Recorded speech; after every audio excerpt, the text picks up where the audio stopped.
episode 148. And welcome into the Benches Cleared podcast, where we cover the best rivalry in all of sports. I am Jesse Gutierrez, and I represent the side of the San Francisco Giants, who are under 500 this week. And I'm Dave, representing the Dodgers side, who apparently, if you hear everybody, they're not going to win the West. It's a foregone conclusion, unfortunately. Okay, let's talk more about that. Let's talk about how the Dodgers suck this year.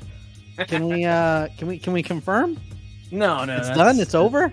Inaccurate. The fat lady is sung. They've actually gone 5-1 in their last 6 games, so that's good.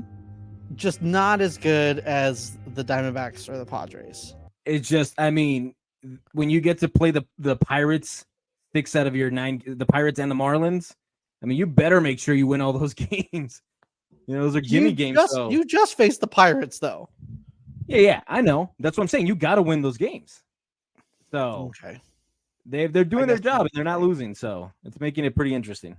I guess I know what you're saying. I don't agree, but I guess I know what you're saying. But Dave, I know you want to get out of order, but we're not going to get out of order here today. We should stay on par, stay with the law of the land, and the law of the land states we need to go around the league at the beginning of the episode. So I don't think there's much to talk like major events that happen around the league. I don't think there's nothing we can really add to the whole Jared Duran situation. I know that's probably the most major thing that's going around. But I think it's all out there, and like I said, we don't really have anything new to add to it. So I think it's interesting that the jersey sales went up. Like, I know when you're on Twitter, you get a bunch of people being like, "Oh yeah, I agree." Like, you get, whatever. But to see it in real life, people actually buying his jerseys over it, it's in a standing ovation, like he did something courageous.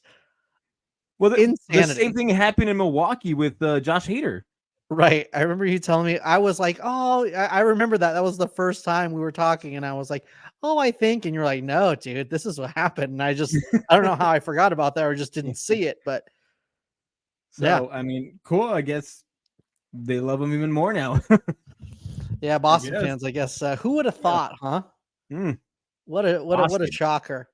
Yeah. But, to talk about this stuff, there was an article, I believe it was an ESPN, talking about starting pitchers mandating that they go 6 innings, which is really strange because how can you mandate it? Like people get hurt, guys get lit up, they have off days where they throw like 40 pitches in one inning, and you got to get them out of there.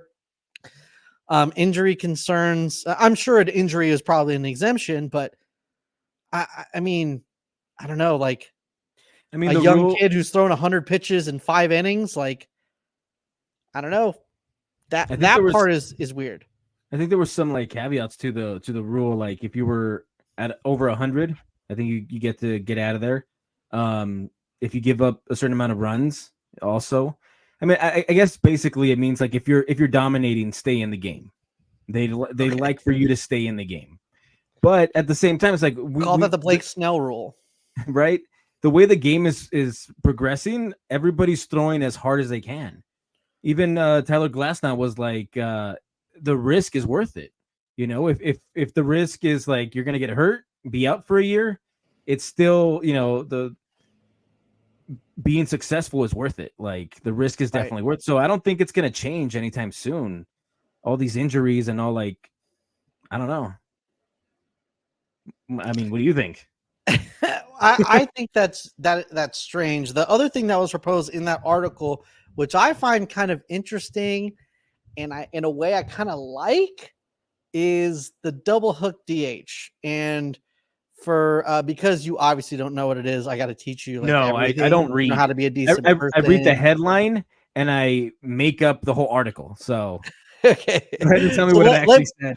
Let me explain. I know everybody in the audience knows what it is, but I need to explain to you. The double hook DH is if the DH is only in the game as long as the starting pitcher. So if the starting pitcher only goes in the 4th inning, Shohei Ohtani's on the bench from innings 5 to 9 and also extra innings.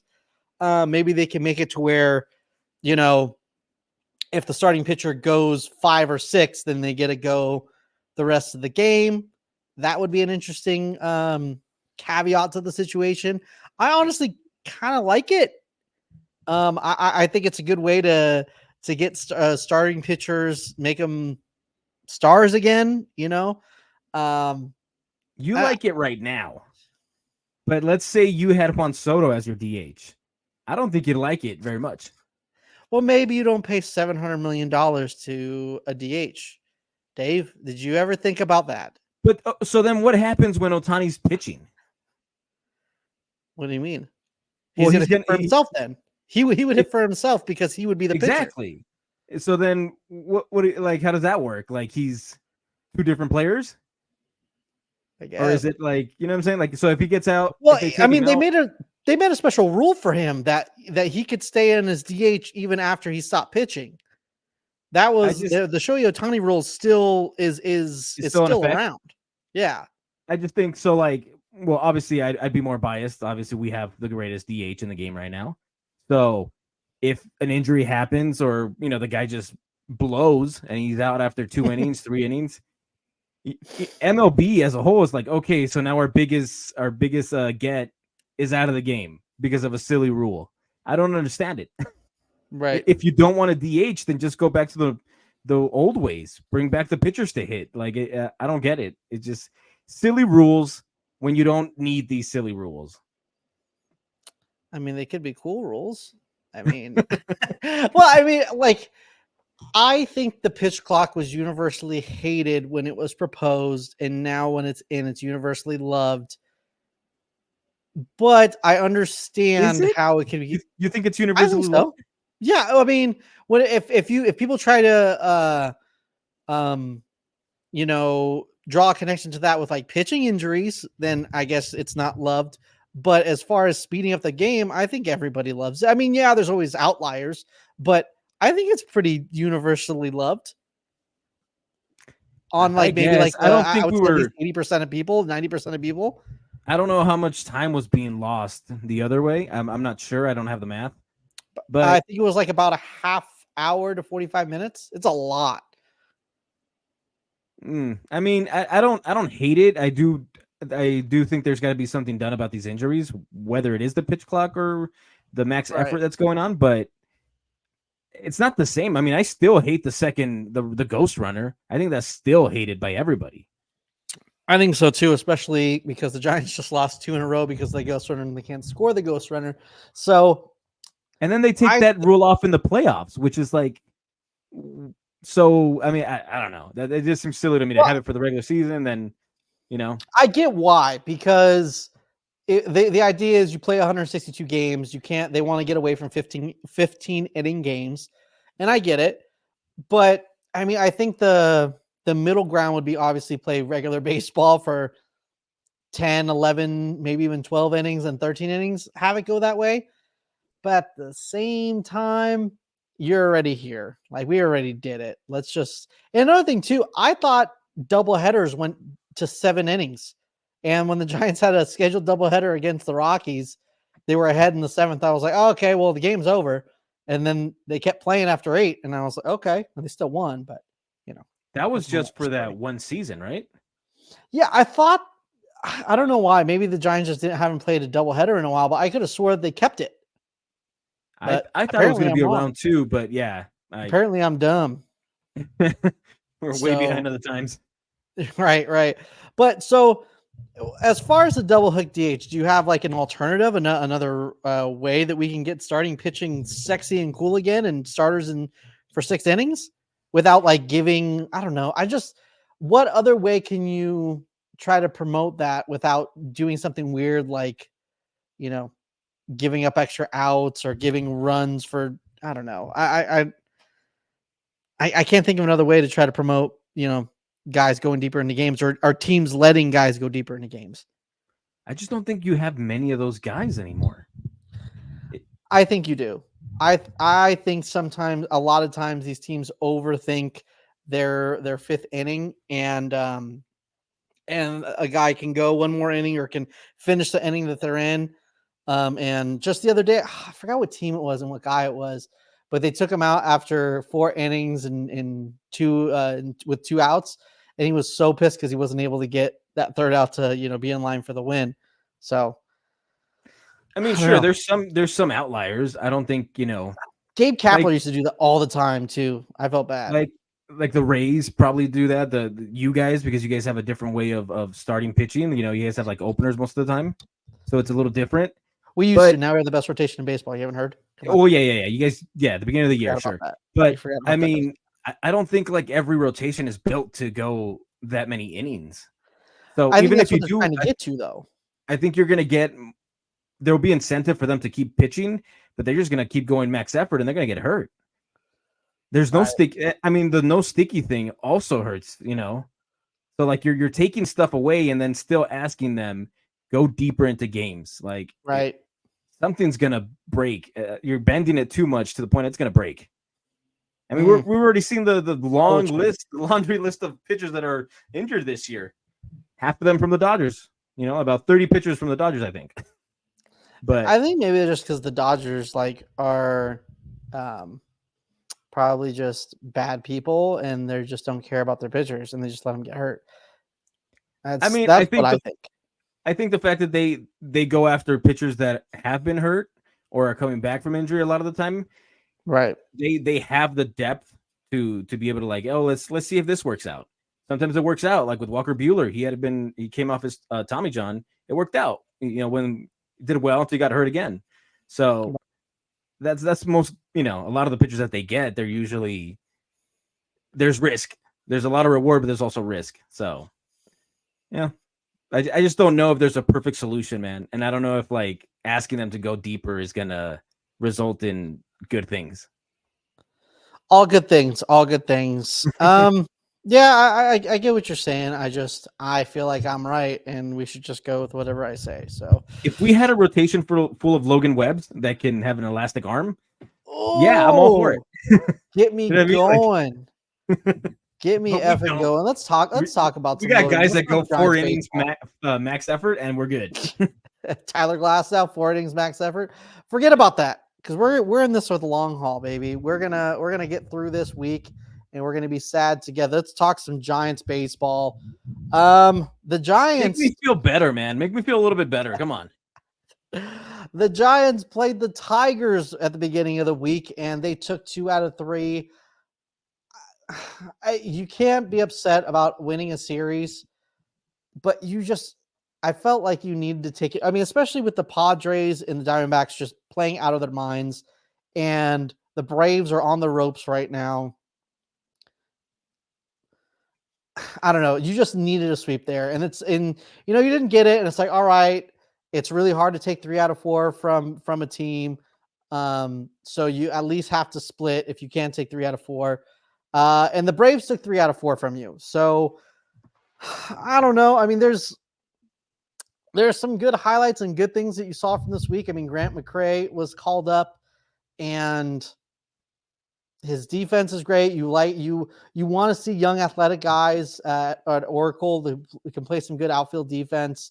I'm not sure exactly what he's going to bring to the plate, and that's exactly the Giants' problem. This week, I mean, we talked about the trade deadline, about how they needed a bat, and we're going to get into that later. I forgot that was a different part of the show. I almost went into something that I shouldn't have went into. So that part was good. I mean, you got to call back to Mark Canna's house, the house that Mark Canna built, Oracle Park, and it just all in all becomes a very disappointing homestand. It was the second time that they had a homestand where they were under 500, and it became at probably one of the worst times when you're facing the team that you're chasing, and you couldn't at least split the series and stand pat with them. You got your ass kicked. I mean, I guess it's a little encouraging. It's the only homestand that you are below 500 besides one more, which was all the way back in June when you got your ass kicked by the Yankees, but it still hurts. So when you talk about play this week, it's kind of heartbreaking. I mean, right now you're 3 out. The Mets are free falling. it was just your chance to punch the Braves in the mouth, and you missed. And that's the team you're going to need to overtake, because it turns out the Padres and the Diamondbacks don't ever want to lose again. And besides the games that happened this week, there is a couple things I do want to talk about. Well, I guess we already talked about Grant McCray. So, there's still two things. They honored the 2014 team, which was kind of cool. Nostalgia and all that kind of stuff. But I think at some point you kind of want to get away from the identity. You want to carve your own path, especially because the Giants have been kind of, I don't want to say embarrassing, but kind of embarrassing the past, 6 years, if you take out 2021 for obvious reasons. But it was awesome to see Posey, Baumgartner, Travis Ishikawa, all that kind of, it was a feel-good game. You thought it would ready the troops to get excited for a playoff run, and they fell on their face. So that was very disappointing. The other thing that I want to talk about, Camilo Doval is in AAA at the moment, demoted down to AAA for him to work on control issues. Easily the highest paid AAA player in the league right now. Easily. He's still on his rookie contract, so technically I think when it works that way, doesn't he just get paid minor league wages? Honestly, I don't know. Okay, fine. The richest contract in the minor leagues right now. Then. Okay, I didn't know all that. All right, so I'm sorry. But one thing I did want to kind of highlight that I kind of that I looked up. One thing that I noticed about Camilo Doval is when it comes to his usage. I know a lot has been made of when he's not in save situations, his head is not in the game, and is that something that you should take from a young player? Should he be more, rah team oriented guy? But at the same time, he should go in there and do whatever he's needed to do, especially when he's not getting a lot of work in. And I looked up his 2023, right? And you're looking at how much he was used, and man, let's see, his last game this year before he got demoted was August 8th, and he was used 46 times. When you look at 2023, and you go down to August 8th, he was already used 52 times. So his usage is a lot more. And if you look at the box scores on these games, they're all close games. Games that either was a save opportunity, where the Giants were tied in the ninth inning and they were home, where it's like 4 runs and I'm sure maybe a runner was on, or maybe they scored a run late and still close. You look at the games that he's put in, they're spaced out a lot. There's at least 2 or 3 days between games, and there's some games that he's just getting work in because the games that the Giants are winning aren't save situations. They're obviously didn't have a great first half. So I don't know. Is that something to it? Like relievers, do they have to be used a certain amount? I don't know if that's a thing. Could be a thing. Who knows? Am I making excuses? That could be true too. Definitely. So who knows? But Giants baseball, we're going to be better. Hopefully, man. Hopefully you don't. Hopefully. For the Dodgers, mixed kind of emotions for the week. They played the Phillies, who they look horrible versus the Phillies. They don't look too good. They lost 2 there, but then they swept the Pirates. But I think the bigger story, even though they won those 3, was River Ryan. He was starting to look like a weapon for them for the postseason, whether he came out of the bullpen, whether he was going to start a game, maybe. He just looked like one of those guys that he was not scared of the moment. And, you were hoping maybe it was something different. But as soon as they said forearm tightness, you're like, damn, right. Shit. Yeah. And they lost him. So he's getting Tommy John. And, oh, shit. You also, that already came out. You also lost Gratterall, which looked really bad in the beginning. Then he, so maybe he comes back this year, but you also lose another potential arm there. So they're kind of reeling pitching wise, but they came out hot. They won the first 2 games at Milwaukee, and you're like, okay, 5 games in a row. Here we go. And then, Walker Buehler comes back and he looks a little flat. he just doesn't look like himself anymore. I know he's just coming back from his second Tommy John, so it's going to be even harder. So you can't really blame him for the results right now. It's something that he's probably going to have to go through. The sad part is that we're in a division race now, so we can't really afford to be giving him starts if he's not all there yet. So it's rough. It's tough to watch. I think what's going to suck is that he might find it next year, and it just might not be in Dodger blue. So, and then today the bullpen gives it up. So another bad taste in the mouth. So two losses in a row. I mean, a split is nice, but when you lose the last two, kind of makes you feel like, we should have got one more and won the series. So now they move on to St. Louis for the weekend. Hopefully they play well there. Because like you said, the Padres and the Diamondbacks, they just refuse to lose. So hopefully, whoever they play next can give them a couple losses so we can start to distance ourselves. But it's getting a little too close for comfort right now. Yeah, you got Manny Machado breathing down your neck. And for the record, I want you to beat the Cardinals as well. So there's that. Why, just because Brandon Crawford is there? No, because the Cardinals are like right behind the Giants in the wild card race. So which is funny because the D-backs and the Padres are like playing lights out, and they're only up like what, 3 games? Like they haven't distanced themselves too much. I don't think, right? No, I think they. Yeah, I mean, last time I checked, I could have swore they were like 4.5 above. Was it more? Yeah, I might have misread it then. Yeah, I don't know. He said, maybe I just don't know. I don't know. Maybe I just don't know. Yeah. I'm looking it up right now. Yeah, they're 4.5 up on those spots. They have the same record.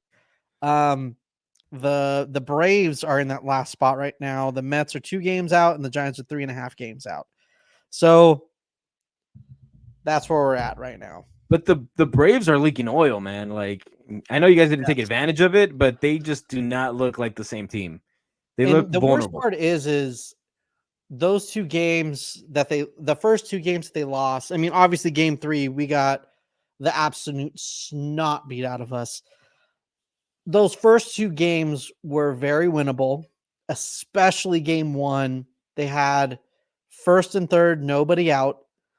You got to do some situation. You got to get that run home. When it's Chris Sale and Blake Snell on the mound, was it 33 strikeouts for that game? Damn. Like you got to, 33 strikeouts, combining Sales and Blake Snell's obviously. But you got to know that runs are a commodity. And to not, I mean, if you would have scored that first run, from third with a fly ball, a fucking bunt, whatever, then we would be 2-2. Not to mention you can't score the ghost runner both days, man.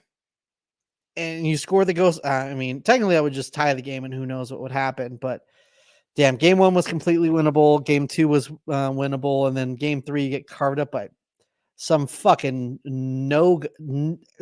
I already forgot his name. I tweeted about him, and we got carved up by somebody. Grant Holmes, that's his name. Oh, Grant Holmes, old Dodger friend. Fuck that guy. You can quote me on that. Hey, Grant Holmes. Was game 2 the one where you guys went to extra innings?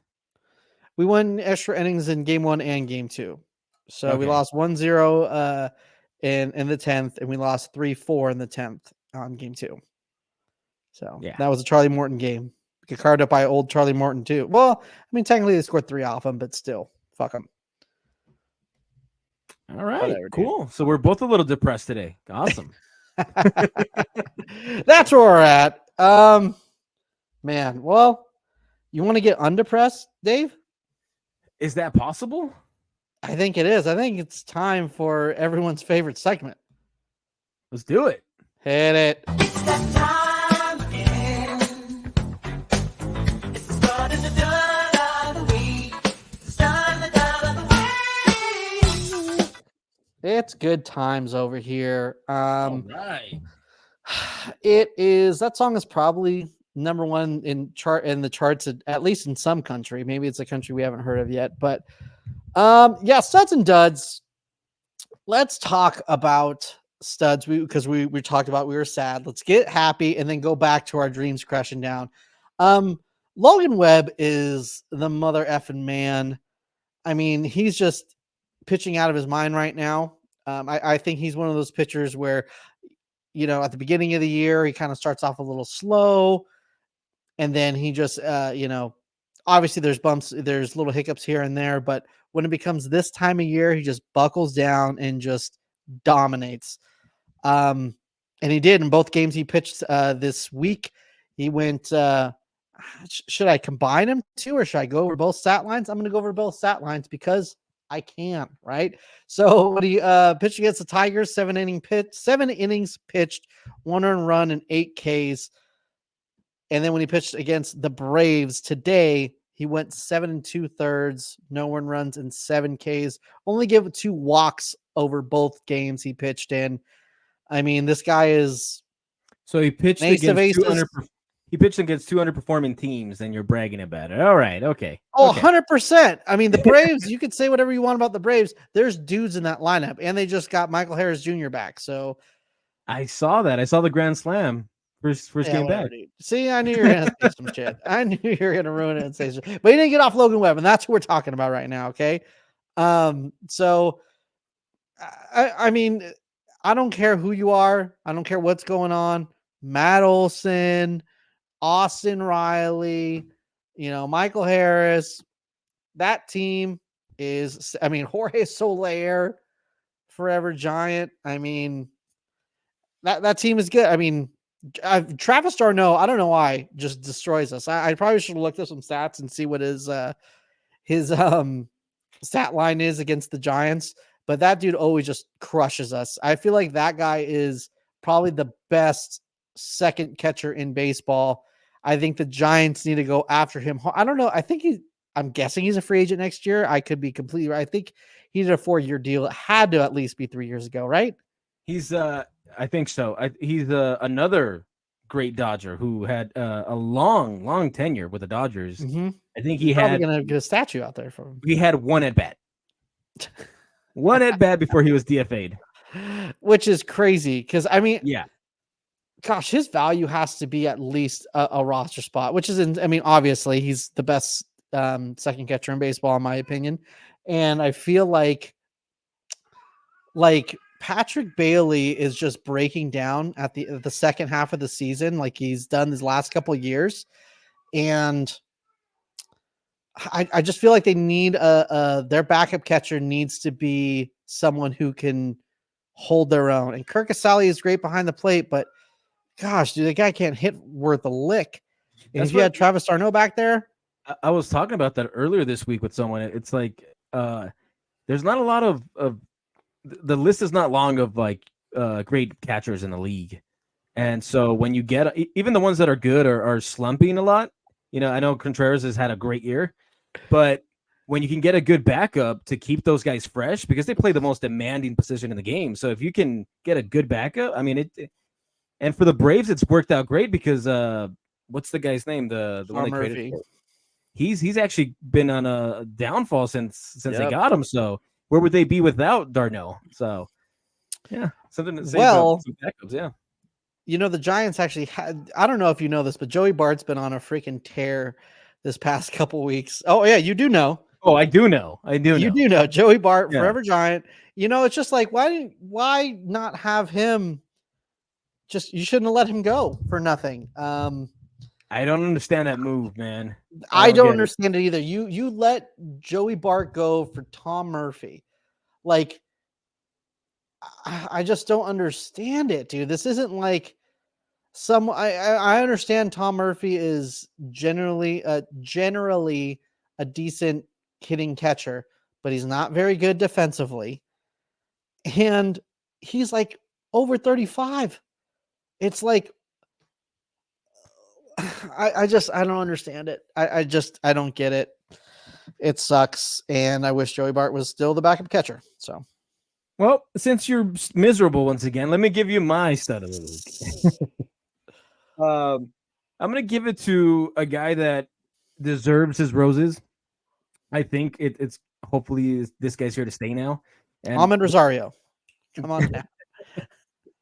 Gavin Lux, man. I think I can see the vision now when everybody returns. He's has way better at bats. He's putting he has power. He had a home run yesterday or the day before. So I think you need those kind of guys around, Otani, Mookie, and Freddie. Like you're gonna get Edmund back. You have Lux, just pesky hitters that can put the ball in play, that can make the lineup a little bit longer. And he's been doing above that right now because the guys that we're missing. But I just think he's gonna make the lineup that much longer when everybody else comes back, and it's gonna be tough to pitch that lineup. I'm a little confused. You said when everyone comes back. Well, Mookie is back. We forgot to. Well, we got Muncy coming back. You got Tommy Edman coming back. Yeah. Who else? Those two guys. Who? Muncy and Tommy Edman. Oh, Tommy Edman.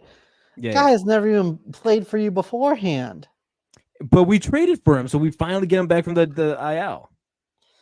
I mean, it's just, come on. You got people. Who did we have? We had Ahmed playing for us at times. Kike Hernandez is playing well, but he's a bench player. He's better suited when he's playing off the bench and playing all over the place and not just, being our third baseman. Nick Ahmed, is he still getting starts? Yeah, unfortunately. He started last night, I think. Yeah. Nick Ahmed, my man. Yeah, and Jason Hayward's still on the team, man, which leads me to my dud of the week. Let me just jump on the dud of the week. Let's do it.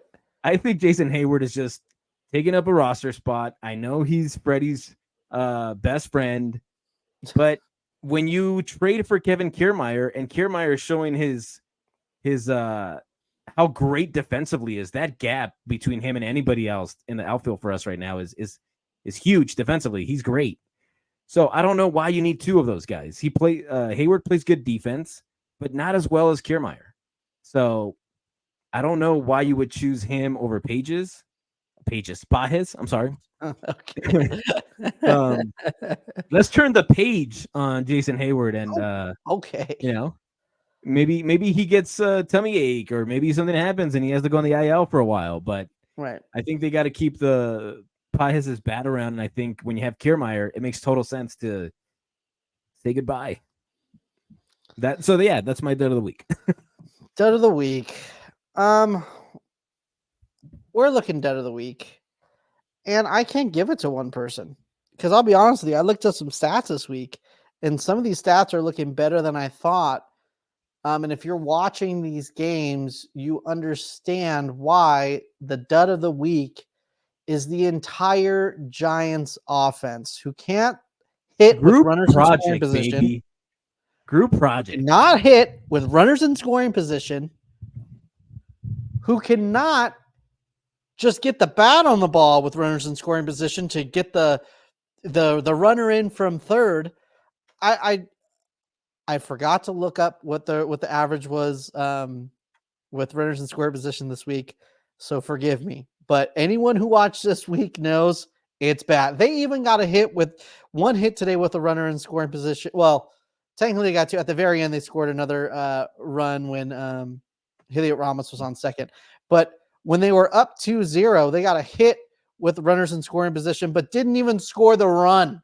Okay, that's the level we're at right now. Okay, they can't hit with runners in scoring position. They can't just hit situationally. And I know it's not easy. I'm not trying to be that guy, but holy shit, like this is like, even statistically, you shouldn't be this bad. You should be able to at least get the ball to the outfield, a third of the time. I'm not talking about a hit. I'm talking about just a ball to the outfield a third of the time. And it's just not happening. We lost 2 games because of it, and they would be singing a completely different completely different tune if we won 2 more games and we were a game and a half out of that last wild card spot. So, isn't it funny how like every fan says the same thing? Like, we're horrible with runners in scoring position. Okay, but some people are liars. Yeah, like a lot of the time their teams are doing good, and you're like, no, you're not. Have you seen my team? Yes, and we are historically, but that makes me. I understand what you're saying, but that makes me so mad because I'm not one of those guys right now. Because you look at these games, taking out today's game, because today's game they actually ended up at the end of the game. They started. Casey Smith hit a 2-run home run. Grant McCray got his first home run, and then all of a sudden, you got the final hit with a runner in scoring position to get another insurance run to make it 6-0. But before today's game, we got a loss in Atlanta against Atlanta, scored 2 runs. A loss from Atlanta, scored 3 runs. A loss from Atlanta, didn't score 1 run and went to 10 innings. And in the first inning, you had first and third, nobody out. So if you would have scored that run, game over. Boom, we would have been fine. Detroit, you lost. You scored 4 runs. Detroit, you won, but you only scored 3 runs. And you won the first game against Detroit, but you only scored 3 effing runs, Dave. Then you can't really complain if you won 3-1 and then you score 4 and then lose, which means you're capable of winning with 4 runs. Yes, I can. Well, I'm sorry, Blake Snell and Logan Webb can't pitch every game. I mean, I get it. They're extraordinary, and they usually Robbie Ray is only good against the right Dodgers? Now, huh? What, Robbie Ray's only good against the Dodgers then? Robbie Ray had his last start was he just got shelled this last time, so that kind of sucked. But I mean, Robbie Ray is one of those like hit and miss type pitchers. I mean, you got it. But like Blake Snell and Logan Webb are so locked in right now. I think, man, I was kind of reading a tweet before I tried to look something up before we started on here. I think they're maybe even in talks with an extension for Blake Snell. I would do it. Just fucking do it, dude. He sucks the first month of the season, but then you get this at the end. Dude, take it every single time. Take it. You know what? If this would be a nice way to save face after you decided not to trade the biggest chip, right? Like if you sign him, you're like, well, see, that's why we didn't trade him. You could sell it to the fans, but don't tease him and be like, oh, we're working out, and then he goes and signs with the Dodgers. I'll be honest with you. I don't know how vague the statement was. I just kind of vaguely read the tweet really quick, and they were talking about it. I don't know if someone just asked Farhan about it, and he goes, well, maybe we'll see what's going on. I don't know. But, that's been kind of like a theme. Apparently, Blake Snell really likes it in San Francisco. Obvious reasons. It's very easy to pitch in Oracle Park. You have the best framing catcher in baseball, who is 23 or 24 years old. Well, I might be 25, but he's behind the plate, and he's going to be there for a while. So you trust him enough to call your games. Where else do you want to pitch? I mean, your numbers are going to be great. You're going to get a lot of money because, I mean, this is a franchise that can afford it. I think his exact quote was something like, because I saw the video somewhere. He's like, I get to take the first month off, then I dominate, right, and then I get October's off. He's like, I love it. I would love to sign long term here. Verbatim, I think that's what he said. Right. You don't know too much about deep October runs, or at least being successful in deep October runs. You have made it. Just not really. You know what? The last time you were there, you're punched in the mouth by your worst enemy. So that's I take solace in that. It was 10 years ago. All right, that's not that long ago, but whatever. All right. What were we talking? Blake Snell. We're talking about Blake Snell. I don't even know where we're going with this, but no. You were talking about the dud and how the dud was the whole offense, and then we moved on to Blake Snell or whatever. Right. And, well, it is that, and that's the problem. And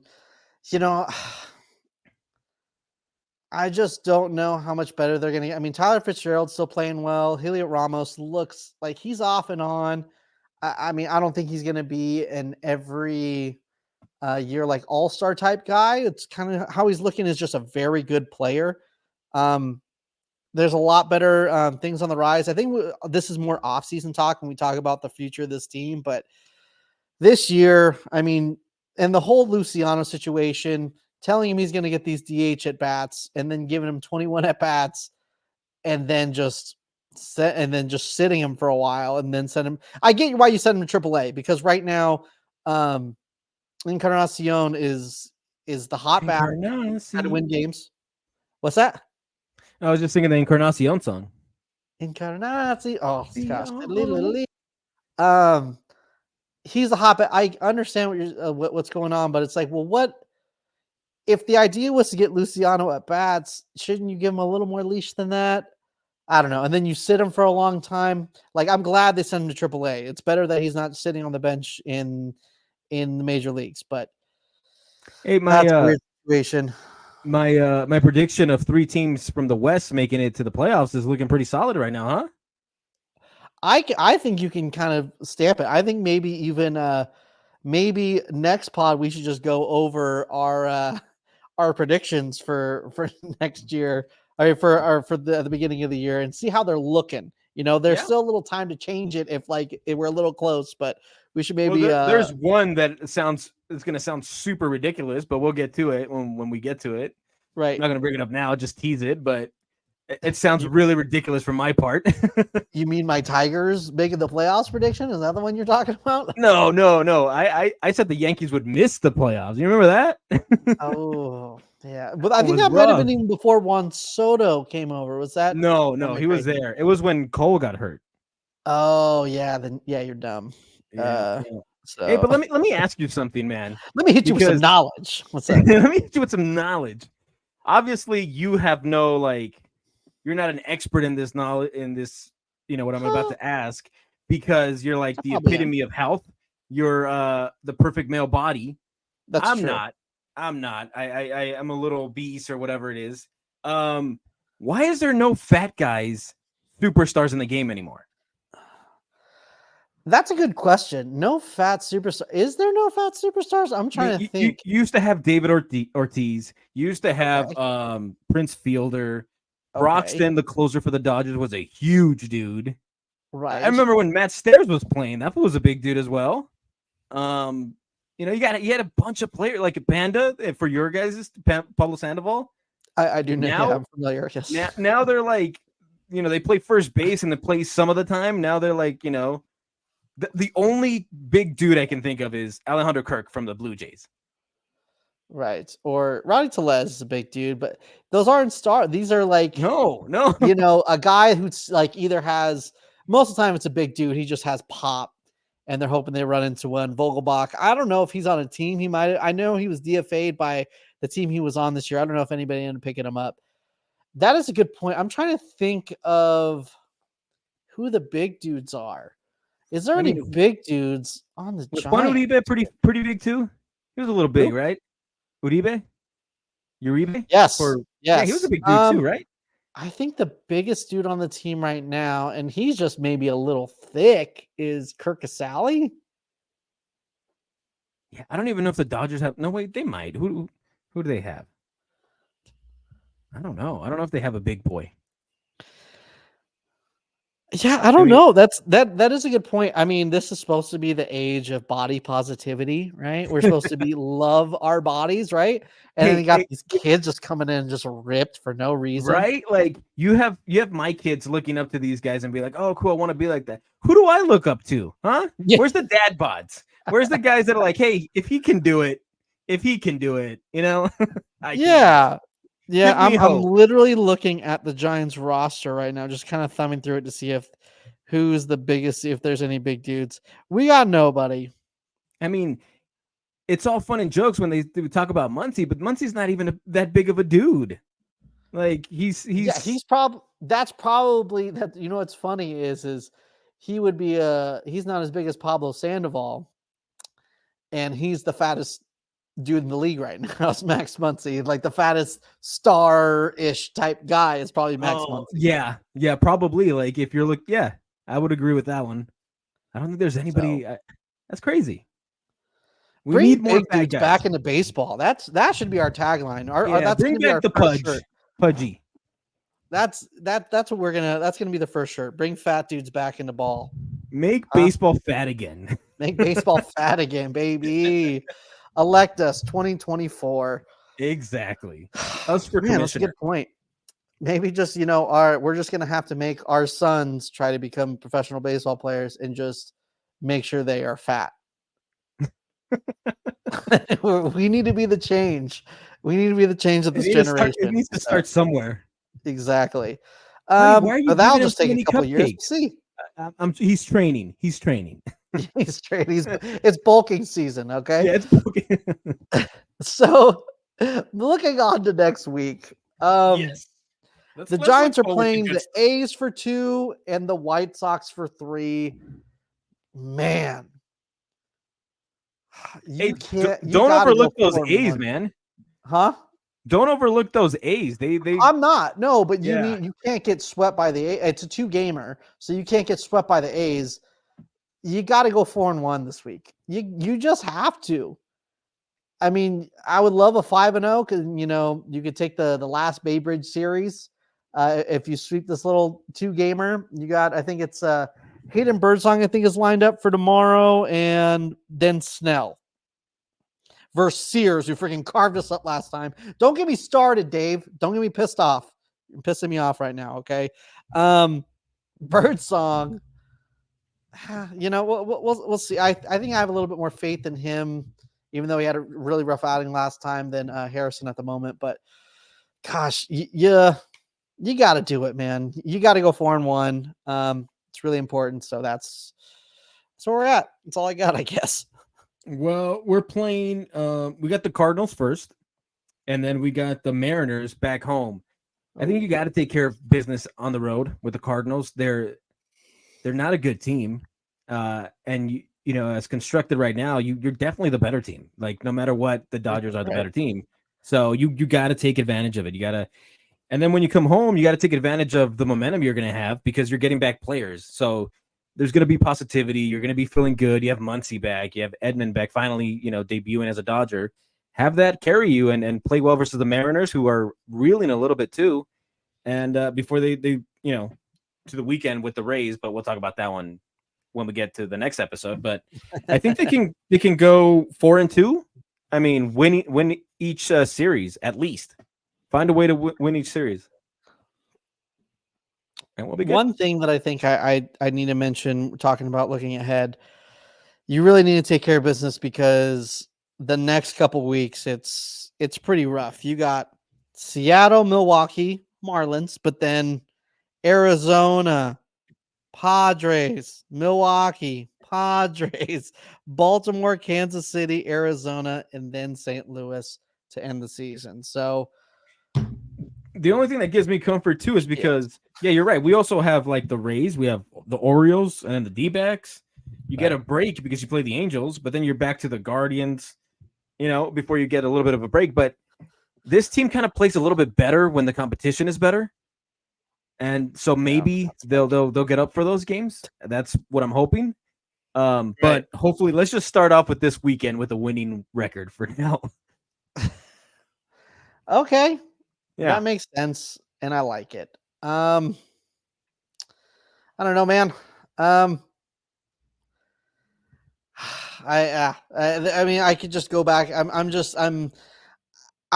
We've had this whole thing of, oh man, the Giants need to, this is the easy schedule. This is the easy schedule. They need to take advantage. But man, this is the last easy part of the schedule. I think you have